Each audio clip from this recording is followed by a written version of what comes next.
I'm Lizzie Harrison for Card Player TV, here to let you know what's going on at the 2008 World Series of Poker.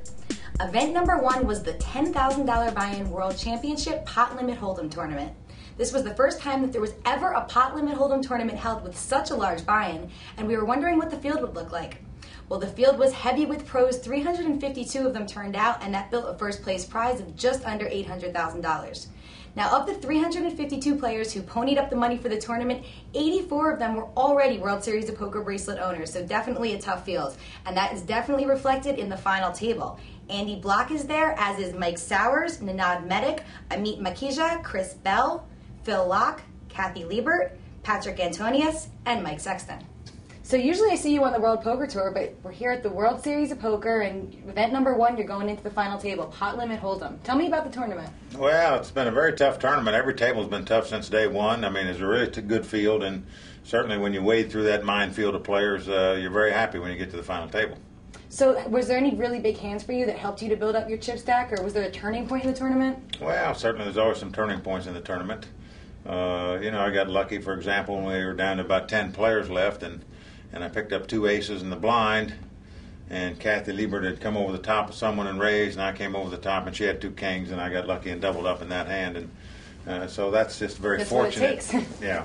So wasn't any great play on my part, but just fortunate circumstance at the right time.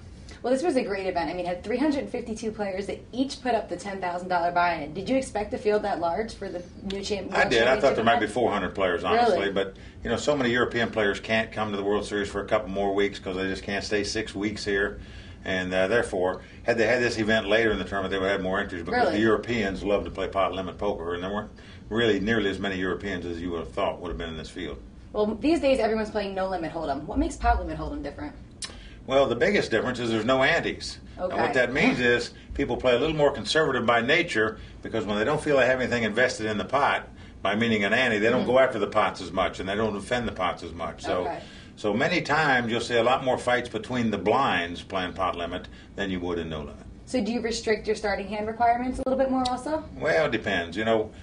Who's at the table, what kind of mood they're in, who's a defender of the blind, who's not. You pick your spots to go after blinds when you're playing pot limit. So, it just depends on the situation at the time, how you feel.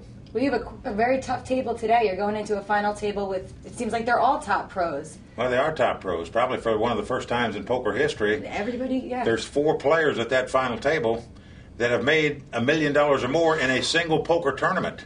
Should be fun, exciting, and great television. Is there anyone you think you should be specifically careful of? Well, I think my biggest concern, honestly, Andy Block is a chip leader. He's sitting right on my right. Patrick Antonius, the superstar player I was talking about, is sitting on his right. So they're in good position for me. My biggest problem is in my big blind, I've got a player called Ninad Medic. He's a WPT champ, and in my view, when you talk about playing no-limit hold'em and cash games and tournament poker, you can't count on one hand players in the world that are tougher than this guy. That's true. Well, do you think that watching Ninad win his World Poker Tour title gave you a little bit of insight into his game? Well, it does. I know how good this guy is. And I'm talking about really, really good. He defends the blinds. He's not afraid to make moves. The guy has phenomenal instincts. He's just a great, great poker player.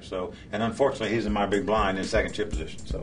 Be sure to stay tuned to Card Player TV throughout the World Series of Poker so you can be the first one to see our featured videos. I'm Lizzie Harrison for Card Player TV.